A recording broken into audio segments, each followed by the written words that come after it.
സഭകളുടെ മോങ്ങലാണ് അന്തരീക്ഷത്തിൽ നിന്ന് മുഴുവൻ മുഴങ്ങുന്നത്. FCRA ചട്ടഭേദഗതിയുമായി ബന്ധപ്പെട്ടിട്ട് എന്തിനാണ് യഥാർത്ഥത്തിൽ മെത്രാന്മാരിങ്ങനെ പോകുന്നത്? ബെൻസിൽ സഞ്ചരിച്ച മെത്രാന്മാർക്ക് ഇനി മുതൽ ഓട്ടോറിക്ഷയിൽ സഞ്ചരിക്കേണ്ടി വരും. ആ ഭീതിയാണ്, ആശങ്കയാണ് അവരെ അറിയിക്കുന്നത് എന്നൊക്കെയാണ് ട്രോളന്മാർ ഈ വിഷയത്തിൽ പ്രതികരിച്ചിരിക്കുന്നത്. എന്തായാലും രസകരമായിട്ട് ഈ വിഷയം ഇപ്പം ചർച്ച ചെയ്യപ്പെടുകയാണ്. നിസ്വാർത്ഥ സേവനമാണ് സഭകളുടെ ലക്ഷ്യമെങ്കിൽ വിദേശ ഫണ്ട് വാങ്ങാം, ആശുപത്രി കെട്ടാം, അതുപോലെ ആരാധനാലയങ്ങൾ കെട്ടാം, സ്കൂൾ പണിയാം, മറ്റ് സേവനങ്ങളൊക്കെ ചെയ്യാം. ഇതൊക്കെ ഉണ്ടായിട്ടും എന്തിനാണ് സഭകൾ മാത്രമായിട്ട്, മെത്രാന്മാർ മാത്രമായിട്ട് പോകുന്നത്? അതിൻ്റെ പ്രധാനപ്പെട്ട പ്രശ്നം, നേരത്തെ വിദേശ ഫണ്ട് ധാരാളം സഭകളിലേക്ക് ഒഴുകി വന്നിരുന്നു. അതിൻ്റെ പൂമുഖപ്പുകളാണ് കേരളത്തിൽ പലയിടത്തും ഉയർന്നു നിൽക്കുന്ന സഭാ മന്ദിരങ്ങൾ, അതുപോലെ ആശുപത്രി മന്ദിരങ്ങൾ, അതുപോലെ അതിൻ്റെ അനുബന്ധ സംവിധാനങ്ങളിലൊക്കെ കാണുന്നതും തിളങ്ങുന്നതും. പക്ഷെ പല ഇടവകളിലും സാധാരണക്കാരായിട്ടുള്ള ക്രൈസ്തവർ അവരുടെ കയ്യിൽ അവരധ്വാനിച്ചുണ്ടാക്കിയ പണം സംഭരിച്ച് കെട്ടിപ്പൊക്കിയ പള്ളികളുമൊക്കെ ഉണ്ട്. ഇത് രണ്ട് രീതിയിൽ തന്നെയാണ് നിൽക്കുന്നത്. പക്ഷേ സഭയുടെ നേതൃത്വത്തിലിരിക്കുന്ന അച്ഛന്മാരെ സംബന്ധിച്ചിടത്തോളം അവർക്ക് അവരുടെ സുഖസൗകര്യങ്ങൾ, ആ സുഖസൗകര്യങ്ങളുടെ ഒരു ഒഴുക്ക് എന്ന് പറഞ്ഞാൽ ഈ വിദേശ ഫണ്ട് തന്നെയാണ്. അതുകൊണ്ടാണ് ഈ ട്രോളന്മാർ ബെൻസിൽ നടക്കുന്ന അച്ഛൻ ഇനി ഓട്ടോറിക്ഷയിലാണോ അച്ചോ എന്നൊക്കെ ചോദിക്കുന്നതിൻ്റെ കാര്യം അതാണ്. അപ്പോൾ അങ്ങനത്തെ ഒരു വിഷയം അതിൻ്റെ അകത്ത് ഒരു ഭാഗമായിട്ട് നിലനിൽക്കുന്നുണ്ട് എന്ന് തന്നെയാണ് മനസ്സിലാക്കുന്നത്. കാരണം ഈ ഭേദഗതിയുടെ പ്രധാനപ്പെട്ട ലക്ഷ്യവും ഇവർക്കെതിരെ നിലപാടെടുക്കുക എന്നുള്ളത് തന്നെയാണ്. ആ നിലപാടെടുക്കുന്നതിൽ വളരെ പ്രധാനപ്പെട്ട ചില ഘടകങ്ങൾ BJPയെ സംബന്ധിച്ചിടത്തോളം ഉള്ളത്, പ്രത്യേകിച്ച് ഉത്തരേന്ത്യയിൽ പല ആദിവാസി മേഖലകളിലും ഈ മിഷണറി പ്രവർത്തനം നടക്കുന്നുണ്ട്. വിദേശ ഫണ്ട് വന്നിട്ട് തന്നെയാണ് ആ മിഷണറി പ്രവർത്തനം. ആ ഫണ്ടിൽ ചില ഭാഗം, അല്ലെങ്കിൽ ഒരു നല്ല ഭാഗമൊക്കെ ചിലപ്പോൾ അവരെന്ത് ചെയ്യുന്നുണ്ട്, ഈ ആദിവാസി മേഖലയിൽ പ്രവർത്തിക്കുന്നതായിട്ടുള്ള മാവോയിസ്റ്റുകൾ പോലെയുള്ള സംഘടനകൾ കൊടുക്കുന്നുണ്ട് എന്നുള്ളതാണ് BJPയുടെ ആക്ഷേപം. അത് കൊടുക്കാതിരിക്കുക, അവരെ തടയുക. കാരണം മാവോയിസ്റ്റിസം എന്ന് പറയുന്നത് എന്താണ്, ദേശദ്രോഹമായിട്ടാണ് BJP കണക്കാക്കിയിരിക്കുന്നത്. അതുകൊണ്ട് തന്നെ അവർക്ക് 10 പൈസ നിങ്ങൾ കൊടുക്കുന്നുണ്ടെങ്കിൽ നിങ്ങൾ ദേശദ്രോഹികളാണ്. അപ്പോൾ ഈ ആദിവാസി മേഖലകളിലൊക്കെ പ്രവർത്തിക്കുന്ന മിഷണറിമാർ, പള്ളിയിലച്ചന്മാർ, കന്യാസ്ത്രീകൾ, ഇവരെയൊക്കെ ദേശദ്രോഹികളായിട്ട് ചിത്രീകരിക്കുന്നുണ്ട്. ഈ പരിപാടി നടക്കാൻ പാടില്ല. ഒറ്റ പൈസ പോലും ഇങ്ങനെയുള്ള പ്രതിഷേധ സംഘടനയുടെ കയ്യിൽ എത്തിച്ചേരാൻ പാടില്ല എന്ന നിർബന്ധ ബുദ്ധിയാണ് യഥാർത്ഥത്തിൽ ഈ സംവിധാനത്തിലേക്ക് കാര്യങ്ങൾ കൊണ്ടുവരുന്നതിന് BJP സർക്കാരിനെ പ്രേരിപ്പിച്ചെന്നാണ് നമ്മൾ മനസ്സിലാക്കേണ്ടത്. പക്ഷേ ഇതുമായി ബന്ധപ്പെട്ടിട്ട് ഇപ്പം ക്രിസ്ത്യൻ സമുദായത്തിൽ നിന്നുള്ള ആളുകൾ പോലും കേന്ദ്ര സർക്കാരിനെ അഭിനന്ദിക്കുകയാണ്. തീർച്ചയായിട്ടും കൊണ്ടുവരേണ്ടതാണ്. എല്ലാവർക്കും ഇത് ബാധകമാണ്, എല്ലാ അല്ല, അതിൻ്റെ കാരണം എന്താണെന്ന് വെച്ചാൽ ഈ വിദേശ ഫണ്ട് ദുർവിനിയോഗം എന്ന് പറയുന്നത് വ്യാപകമായ തോതിലുണ്ട് എന്ന് വിശ്വസിക്കുന്നവരാണ്. സാധാരണക്കാരായിട്ടുള്ള ഒരു ക്രിസ്ത്യാനിക്ക് ആ പൈസ കിട്ടൂല്ലോ, ഇല്ല. അപ്പം ഇതിൻ്റെ മുകളിലുള്ള ആളുകളാണ് ആ പണമൊക്കെ പങ്കുവറ്റുന്നത്. അപ്പോൾ അവർ പറയുന്നത് കണക്ക് വെക്കണേൽ എന്താ കുഴപ്പം, എന്തിനാണ് അച്ഛന്മാരെ ഇങ്ങനെ വിരൽ പിടിക്കുന്നത് എന്ന് അവർ തന്നെയാണ് ചോദിക്കുന്നത്. കൃത്യമായിട്ട് ഇതിൽ പറയുന്നത് വിദേശത്ത് നിന്ന് കിട്ടുന്ന പണത്തിൻ്റെ കണക്ക് കാണിക്കണം. ലഭിക്കുന്ന വിദേശ ഫണ്ട് എന്ത് ആവശ്യത്തിന് ഉപയോഗിക്കുന്നു എന്ന് സർക്കാരിന് അറിയണം. മൂന്നാമതൊരു കാര്യം കൂടി പറയുന്നുണ്ട്. അതായിരിക്കണം ഒരു പക്ഷേ മോങ്ങലിനുള്ള പ്രധാന കാരണം എന്നാണ് പലരും കരുതുന്നത്. അതൊരു ക്ലോസ് ഉണ്ട് ഇതിൽ, മതപരിവർത്തനം പാടില്ല എന്നാണ്. അതല്ലെങ്കിൽ മാഷ നേരത്തെ പറഞ്ഞ പോലുള്ള ഈ പ്രോസിറൈസേഷൻ, മതമോ വിശ്വാസമോ മാറ്റാനുള്ള ശ്രമം, ആ ശ്രമം ഈ സഭകളുടെ ഭാഗത്തുനിന്ന് ഉണ്ടായാൽ പോലും ഒരു പക്ഷേ അറസ്റ്റ് ചെയ്യപ്പെടാം, അല്ലെങ്കിൽ മറ്റ് നിയമ നടപടികൾ എടുക്കാനായിട്ട് സാധിക്കുന്നുള്ളതാണ്. ഇത് ഇവരെ യഥാർത്ഥത്തിൽ വലിയ രീതിയിൽ ബുദ്ധിമുട്ടിലാക്കും എന്നുള്ളൊരു യാഥാർത്ഥ്യം തന്നെയല്ലേ? അല്ല, FCRയെ കുറിച്ച് നമ്മൾ അതിൻ്റെ കാര്യങ്ങളെക്കുറിച്ച് സംസാരിക്കുമ്പോൾ അത് വേറൊരു വിഷയമാണെന്ന് ഞാൻ പറയാം. അത് വളരെ ഗൗരവമായിട്ട് സമൂഹം ചർച്ച ചെയ്യേണ്ട ഒരു കാര്യമാണ്. അത് ക്രൈസ്തവരെ മാത്രം ബാധിക്കുന്ന ഒരു വിഷയമല്ല. അത് ഭരണകൂടത്തിനെതിരെ പ്രവർത്തിക്കുന്ന ആരെയും ബാധിക്കുന്ന ഒരു വിഷയമാണ്. നമുക്ക് ഇത് 1-2 കാര്യം കൂടി പറഞ്ഞിട്ട് നമുക്ക് അതിലേക്ക് വരാം എന്നാണ് എനിക്ക്. ഇവിടെ യഥാർത്ഥത്തിൽ സർക്കാർ കൃത്യമായിട്ടുള്ളൊരു നിർദ്ദേശം സഭകൾക്കും അതേപോലെ വിദേശ ഫണ്ട് വാങ്ങിക്കുന്ന എല്ലാ സന്നദ്ധ സംഘടനകളുടെ മുന്നിൽ വെക്കുന്നുണ്ട്.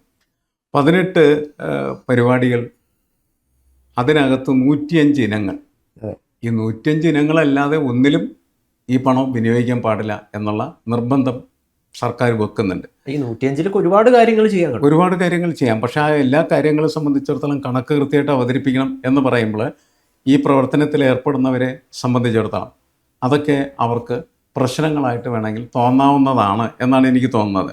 പക്ഷെ ഇതിലിപ്പം കോൺഗ്രസ് ഇപ്പൊ KC വേണുഗോപാലൊക്കെ എടുക്കുന്ന നിലപാട് ഇതൊരു ഡ്രാക്കോണിയൻ നിയമമാണ്, ഇത് ന്യൂനപക്ഷങ്ങളെ വല്ലാത്ത രീതിയിൽ എന്തോ ആക്കി കളയും. അത് കോൺഗ്രസിന്റെ കാലത്ത് എന്താണ് ജയപ്രകാശ് നാരായണനോടൊക്കെ ചെയ്തിട്ടുള്ളത്? അല്ല, ഇത് വരുന്നത് എന്നാണ് കോൺഗ്രസ് കൃത്യമായിട്ട് പരിശോധിക്കേണ്ട ഒരു കാര്യമുണ്ട്. ഈ FCRA എന്ന് പറയുന്ന നിയമം ഇന്ത്യയിൽ കൊണ്ടുവന്ന് കോൺഗ്രസ്സാണ്. കോൺഗ്രസ് അത് മറന്നത് എനിക്കറിയില്ല. കോൺഗ്രസ് അത് മറന്നു കാണണം. അതുകൊണ്ടാണ് അവരിങ്ങനെ സംസാരിക്കുന്നത്. ഇന്ത്യയിൽ ജനാധിപത്യം അട്ടിമറിക്കപ്പെട്ടത് അടിയന്തരാവസ്ഥ പ്രഖ്യാപിച്ച സമയത്താണ്. 1975 ജൂൺ 25-നാണ്. അത് കഴിഞ്ഞ് തൊട്ടടുത്ത വർഷമാണ് 1976-ലാണ് FCRA എന്ന് പറയുന്ന ഈ നിയമം ഇന്ത്യയുടെ ഭരണഘടനയുടെ ഭാഗമായി മാറിത്തീരുന്നത്. അങ്ങനെ ഒരു ബില്ലായിട്ട് മാറിത്തീരുകയാണ് ചെയ്യുന്നത്. എന്തിനായിരുന്നു? ഇന്ദിരാഗാന്ധിയാണ് എന്തിനാണ് അതിൻ്റെ പ്രധാനപ്പെട്ട ലക്ഷ്യം എന്ന് പറഞ്ഞാൽ വിദേശ ഫണ്ട് അന്ന് ഇന്ദിരാഗാന്ധിക്കെതിരെ അല്ലെങ്കിൽ കോൺഗ്രസിനെതിരെ പ്രവർത്തിക്കുന്ന ഇന്ത്യയിലെ സോഷ്യലിസ്റ്റുകളുടെ കയ്യിൽ എത്തിച്ചേരുന്നുണ്ട് എന്ന് അവർ കരുതുകയാണ് ചെയ്തത്. അതുകൊണ്ട് സോഷ്യലിസ്റ്റുകളെ അമർച്ച ചെയ്യുന്നതിന് വേണ്ടിയിട്ട് കൊണ്ടുവന്ന ഒരു സംവിധാനമാണ് ആദ്യം ഈ FCRA എന്നുള്ള കാര്യം നമ്മൾ മനസ്സിലാക്കുക. അത് 1976-ലായിരുന്നു. ഇത് കഴിഞ്ഞ് പിന്നീട് ഇത് കുറേ നാളുകൾ കഴിഞ്ഞതിന് ശേഷം ഇതിൻ്റെ ഭേദഗതി നമ്മളിപ്പോൾ ഈ 2026 ഇപ്പം നടക്കുന്ന ഭേദഗതിയെ കുറിച്ച് നമ്മൾ സംസാരിക്കുന്നത്. ഇത് 2010 വീണ്ടും ഭേദഗതി ചെയ്യുന്നുണ്ട്. അത് ഭേദഗതി ചെയ്യുന്നത് എന്തിനാന്ന് വെച്ചാൽ അന്ന് നമ്മൾ ആഗോളവൽക്കരണം എന്ന് പറയുന്ന കോൺഗ്രസ് സ്വീകരിച്ചു കഴിഞ്ഞത്. ആഗോളവൽക്കരണം വന്ന സമയത്തുള്ള പ്രത്യേകത എന്താണ്? കോർപ്പറേറ്റുകൾ നമ്മളെ ഭരിക്കാനായിട്ട് തുടങ്ങി.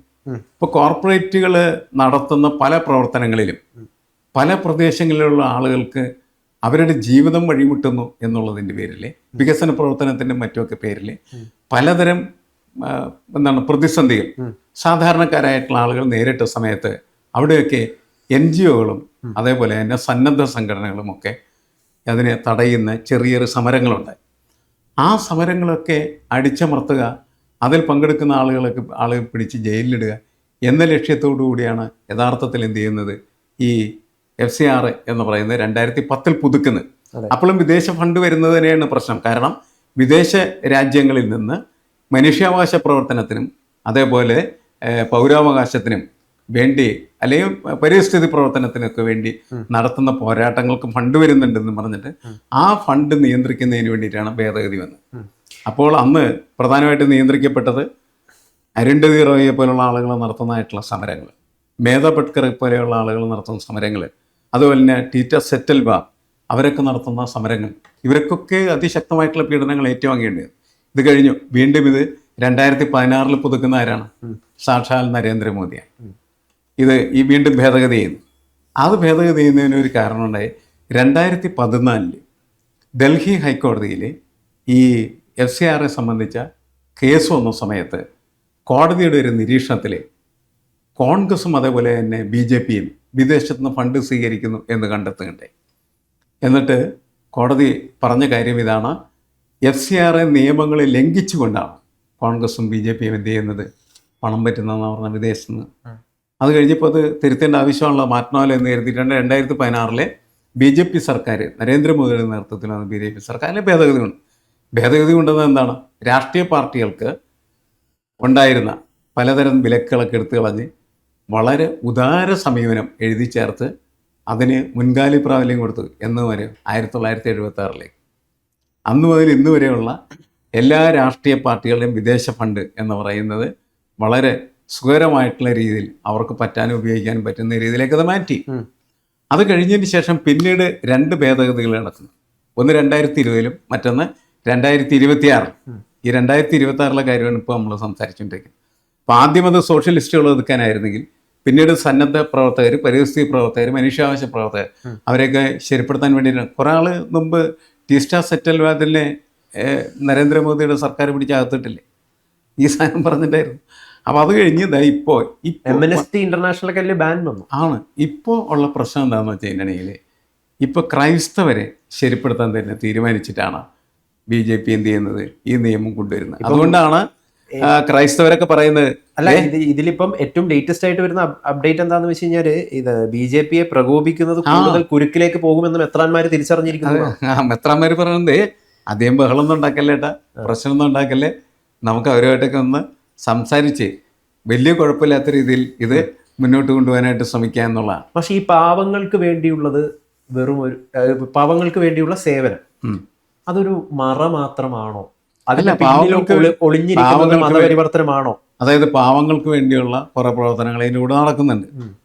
അതോടൊപ്പം തന്നെ മതപരിവർത്തനം ഉത്തരേന്ത്യയിൽ പലയിടത്തും നടക്കുന്നുണ്ട് എന്ന് ഉള്ളതാണ് അവരുടെ ഒരു പ്രശ്നം. നേരത്തെ ഇതിൽ ഈ റിലീജിയസ് കൺവെർഷൻ എന്ന് പറയുന്ന വാക്കാണ് ഉപയോഗിച്ചിരുന്നത്, മതപരിവർത്തനം എന്നുള്ള. ഇപ്പോൾ പക്ഷേ ആ വാക്ക് മാറ്റി, അതിന് പകരമാണ് ഈ പ്രോസിലൈസേഷൻ എന്ന് പറയുന്ന വാക്ക് അതിനകത്ത് ചേർത്തിരിക്കുന്നത്. പ്രോസിലൈസേഷൻ ആ വാക്കിൻ്റെ അർത്ഥം എന്ന് പറഞ്ഞാൽ മതമോ വിശ്വാസമോ മാറ്റാനുള്ള ശ്രമം നടത്തിയായി. നിങ്ങൾ മാറ്റണ്ട, മതം മാറ്റേണ്ടതില്ല, അതേപോലെ വിശ്വാസം മാറ്റേണ്ടതില്ല. നിങ്ങളുടെ ഒരു പ്രവർത്തനം, ഒരു സാംസ്കാരിക പ്രവർത്തനമോ അല്ലെങ്കിൽ രാഷ്ട്രീയ പ്രവർത്തനമോ അല്ലെങ്കിൽ സാമുദായിക പ്രവർത്തനമോ, അത് ഇന്ത്യയിലെ ഒരു പൗരൻ്റെ വിശ്വാസത്തെയോ മതത്തെയോ മാറ്റാനുള്ള ശ്രമമാണ് എന്ന് അധികാരികൾ കണ്ടെത്താൽ അധികാരികൾക്ക് അവരെ എന്ത് ചെയ്യാം, അകത്തിടാം. അല്ല, അങ്ങനെ സാംസ്കാരിക പ്രവർത്തനത്തിനെതിരെ വരുമോ? അതൊക്കെ അങ്ങനെ വരുമല്ലോ. കാരണം എന്ന് വെച്ചാൽ നിങ്ങളുടെ വിശ്വാസം മാറ്റാൻ ശ്രമിക്കാൻ, നിങ്ങളുടെ വിശ്വാസം മാറ്റാൻ ശ്രമിക്കുക എന്ന് പറഞ്ഞാൽ നിങ്ങൾ പലതരത്തിൽ, ഞാൻ പറയുന്നത് ആ വാക്കിൻ്റെ അപകടമാണ്. ആ വാക്ക് അങ്ങനെ ഉപയോഗിക്കപ്പെടുമെന്ന് നമുക്ക് പറയാനായിട്ട് പറ്റില്ല. പക്ഷേ ആ വാക്ക് ഈ ഭേദഗതിക്കകത്ത് വന്നതിൻ്റെ ഫലമായിട്ട് ഭരണകൂടത്തിനെതിരെ സംസാരിക്കുന്ന ആരെയും ഈ നിയമം ഉപയോഗിച്ച് ഉപദ്രവിക്കാം എന്നുള്ള സാധ്യത അതിനകത്ത് കിടക്കുന്നുണ്ട്. അത് മെത്രാന്മാരുടെ പ്രശ്നമല്ല, ക്രൈസ്തവരുടെ പ്രശ്നമല്ല, അവർക്കതൊരു വിഷയമല്ല. പക്ഷേ നമ്മൾ ജനാധിപത്യ സംവിധാനത്തിനകത്ത് പ്രവർത്തിച്ചുകൊണ്ടിരിക്കുന്ന സമയത്ത് നമുക്ക് തീർച്ചയായിട്ടും അത് ഗൗരവമുള്ളൊരു വിഷയമാണ്. കാരണം എന്താണ്, 1919 റൗളറ്റ് ആക്ട് വരുന്നത്. അന്ന് അത് ഇമ്പീരിയൽ ലെജിസ്ലേറ്റീവ് അസംബ്ലിയാണ് എന്ത് ചെയ്യുന്നത്, പാസ്സാക്കുന്നതെന്ന് വെച്ചാൽ ബ്രിട്ടീഷ് നിയമസഭ അത് പാസ്സാക്കി. ആ പാസ്സാക്കി നമ്മളെന്താ ചെയ്തത്, സ്വാതന്ത്ര്യ സമരത്തിൻ്റെ ഭാഗമായിട്ട് നമ്മളതിനെ എതിർക്കാൻ കാരണം എന്താണ്, ആ റൗളറ്റ് ആക്ടിലെ ഏറ്റവും പ്രധാനപ്പെട്ട ഒന്ന്, സർക്കാരിനെ ഒരു കാരണവും കാണിക്കാതെ ഇന്ത്യയിൽ നടക്കുന്ന ഏതൊരു പൗരനെയും പിടിച്ച് ജയിലിലിടാം, 2 വർഷക്കാലത്തെ വിചാരണ പോലും വേണ്ട എന്നുള്ളതാണ്. അതിനെതിരെ നടന്ന സമരം, ഗാന്ധിയുടെ നേതൃത്വത്തിൽ നടന്ന സമരമാണ് അവസാനം ജാലിയൻ വാലാബാഗ് കൂട്ടക്കൊലയിൽ അവസാനിച്ചത്. അത്ര ഗൗരവമുള്ള സാധനം, കറുത്ത ബില്ലെന്നാണ് അതിനന്ന് വിശേഷിപ്പിച്ചിരുന്നുള്ള കാര്യം നമ്മൾ മനസ്സിലാക്കേണ്ടത്. ഈ ഓരോ കാലത്തും നമ്മളുടെ മുന്നിലേക്ക് വരുന്ന ബില്ലുകൾക്കൊക്കെ ഇങ്ങനെ ഒരു കറുത്ത മറയുണ്ട്. ശരിക്കും പറഞ്ഞു അത് ഭരണകൂടത്തിനെതിരെ ഉയരുന്ന ശബ്ദങ്ങൾ അടിച്ചമർത്തുക എന്ന് പറയുന്ന ആത്യന്തികമായിട്ടുള്ള ലക്ഷ്യത്തിൻ്റെ അടിസ്ഥാനം. ഒരു ഭരണകൂടവും, കോൺഗ്രസിൻ്റെ ഭരണകൂടമായാലും BJP-യുടെ ഭരണകൂടമായാലും CPM-ൻ്റെ ഭരണകൂടം ആയിക്കഴിഞ്ഞാലും ഒന്നും അവർക്കെതിരെ ഉയരുന്നതായ വിമർശനങ്ങളെ അംഗീകരിക്കുന്ന ഭരണകൂടങ്ങളല്ല. അതാണ് മാഷ് പറഞ്ഞ സോഷ്യലിസ്റ്റുകൾക്ക് വരുന്ന ഫണ്ട് പോലും കോൺഗ്രസിന്റെ കാലത്ത് തടഞ്ഞു, അടിയന്തരാവസ്ഥ കാലത്ത്. തീർച്ചയായിട്ടും അടിയന്തരാവസ്ഥ കാലത്ത് അന്ന് കാരണം എന്ന് വെച്ചാൽ ജയപ്രകാശ് നാരായണനുള്ള 100,000-ഓളം വരുന്ന ആളുകളെ എനിക്കൊന്ന് ബീഹാറിൽ നിന്നാണ് ആ സമരം ആരംഭിച്ച് ഡൽഹിയിൽ എത്തിച്ചേരുന്നത്. ഇപ്പം ഡൽഹിയിൽ എത്തിച്ചേരുന്ന സമയത്ത് ഇന്ദിരാഗാന്ധിക്കെതിരായിട്ട് അതിശക്തമായിട്ടുള്ള നിലപാടെടുക്കാനായിട്ടുള്ള ആഹ്വാനം അദ്ദേഹം നടത്തിയെന്നുള്ളതാണ്. അതാണ് പിന്നീട് ഈ സമ്പൂർണ്ണ വിപ്ലവം എന്നൊക്കെ പറഞ്ഞ് വികസിച്ച അവസാനം അത് നമ്മുടെ ഇന്ത്യൻ രാഷ്ട്രീയത്തെ തന്നെ മാറ്റിമറിക്കുന്ന ഒന്നായിട്ട് മാറിത്തീർന്നത്. അന്ന് കൊണ്ടുവന്ന ഈ നിയമത്തിൻ്റെ സ്വഭാവം ഓരോ ഘട്ടത്തിലും വരുന്ന ഭരണാധികാരികൾ അവർക്ക് അനുസരിച്ച് അല്ലെങ്കിൽ അവർക്ക് വേണ്ട രീതിയിൽ ഇങ്ങനെ പരിവപ്പെടുത്തിക്കൊണ്ടിരിക്കുകയാണ് ചെയ്യുന്നതെന്ന് നമ്മൾ മനസ്സിലാക്കണം. നമ്മൾ ഈ നിയമസഭാ തെരഞ്ഞെടുപ്പ് കാലത്ത് തന്നെ FCRA ഭേദഗതി ചർച്ച ചെയ്തതാണ്. പിന്നീട് കുറെ BJP അവരുമൊക്കെ ആയിട്ട് നമ്മൾ പറഞ്ഞ വിഷയം ചർച്ച ചെയ്തവര് ഇല്ലല്ലോ. നമ്മളീ പറഞ്ഞ വിഷയം എല്ലാവരും ചർച്ച ചെയ്തത്. CPM ആയി കഴിഞ്ഞാലും കോൺഗ്രസ് ആയി കഴിഞ്ഞാലും BJP ആയാലും ഒക്കെ ചർച്ച ചെയ്തത് എന്തായിരുന്നു, ഇത് ന്യൂനപക്ഷത്തിനെതിരായിട്ടുള്ള ബില്ലാണ് എന്ന് പറഞ്ഞിട്ടുള്ള ചർച്ച ചെയ്തത്. തെറ്റാണ്, ക്രൈസ്തവർക്കെതിരാണെന്നുള്ള നിലക്ക് മാത്രമല്ലേ ചർച്ച ചെയ്തുള്ളൂ, വേറെ ഒന്നും ചർച്ച ചെയ്തിരുന്നില്ല. ഇപ്പോഴും മെത്രാന്മാരും അതൊക്കെ തന്നെയാണ് ചെയ്യുന്നത്. നമ്മൾ അതിൻ്റെ അകത്ത് കിടക്കുന്ന മറ്റൊരു സ്വേച്ഛാധിപത്യ സാധ്യതയെക്കുറിച്ചാണ് ഞാൻ ഈ പറഞ്ഞു വെച്ചത്. പക്ഷെ നമ്മൾ തുടക്കത്തിൽ പറഞ്ഞ പോലെ ഇത് കൃത്യമായിട്ട് ഇതിൽ ബില്ലിലൂടെ നമ്മൾ പോവുകയാണെങ്കിൽ ക്രൈസ്തവർക്കെതിരെയോ ന്യൂനപക്ഷത്തിനെതിരെയാണോ എന്ന് നമുക്ക് പറയാൻ പറ്റില്ല. ഇപ്പോൾ മുസ്ലിം സംഘടനകൾ യാതൊരു പ്രശ്നവും ഇപ്പോൾ ഉണ്ടാക്കുന്നില്ല, കാരണം അവർക്ക് കൃത്യമായിട്ട് മനസ്സിലായി ഇത് ന്യൂനപക്ഷ വിരുദ്ധ കാര്യമൊന്നും അല്ല എന്നുള്ളത്. പക്ഷെ മെത്രാന്മാർ മാത്രം പ്രശ്നമാക്കുന്നു എന്നുള്ളത് അടുത്താണ് ഒരു വിഷയം വരുന്നത്. അതിൽ ക്ലോസ് എന്ന് പറയുന്നത് മതപരിവർത്തനമാണ്. ഈ മതപരിവർത്തനം യഥാർത്ഥത്തിൽ നടക്കുന്നുണ്ടോ? അല്ല, ഞാൻ ചോദിക്കുന്നത് ഈ മതപരിവർത്തനം നടത്താൻ എന്തിനാണ് ഇവർ നടക്കുന്നത്? അതൊരു വലിയ ക്വസ്റ്റ്യൻ ആണല്ലോ ശരിക്കും പറഞ്ഞത്. എന്തിനാണ് നടക്കുന്നത്? എന്തിനാണ് നടത്തുന്നത്? പക്ഷേ പാവങ്ങൾ എന്താണ് സേവിക്കാം, എല്ലാ സഹായങ്ങളും ചെയ്യാം, സുവിശേഷ പ്രസംഗങ്ങൾ നടത്താം, ഒക്കെ ചെയ്യാം. എന്തിനാണ് മതപരിവർത്തനം നടത്തുന്നത്? എന്താ ആവശ്യം?